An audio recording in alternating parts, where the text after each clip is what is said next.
महाराणा प्रताप स्वाभिमान, स्वतंत्रता और शौर्य का प्रतीक।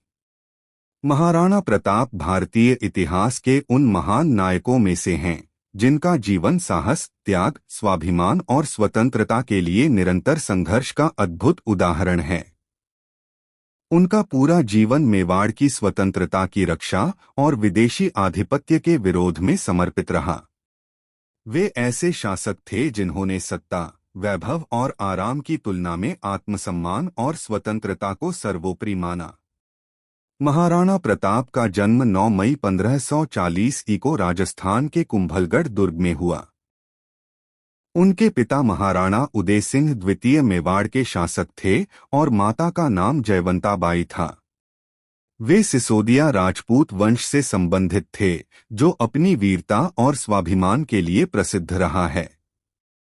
बचपन से ही महाराणा प्रताप को शस्त्र विद्या, घुड़सवारी, युद्धकला और राजधर्म की शिक्षा दी गई। उनका शारीरिक गठन अत्यंत बलशाली था और उनका व्यक्तित्व तेजस्वी था। 1572 में महाराणा उदय सिंह की मृत्यु के बाद महाराणा प्रताप का राज्याभिषेक गोगुंडा में हुआ।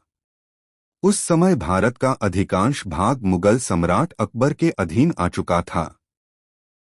अकबर चाहता था कि मेवाड़ भी मुगल साम्राज्य को स्वीकार कर ले, लेकिन महाराणा प्रताप ने किसी भी स्थिति में मुगल अधीनता स्वीकार करने से इनकार कर दिया।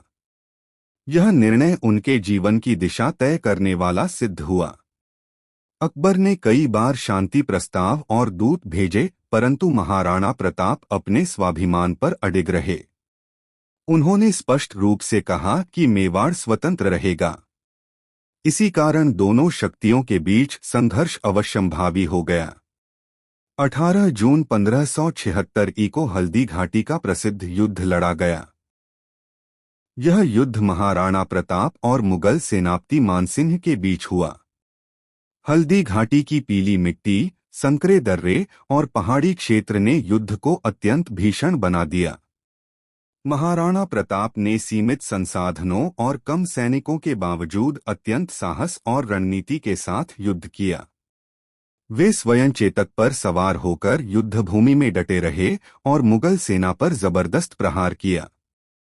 हल्दी घाटी के युद्ध में महाराणा प्रताप की विजय हुई थी।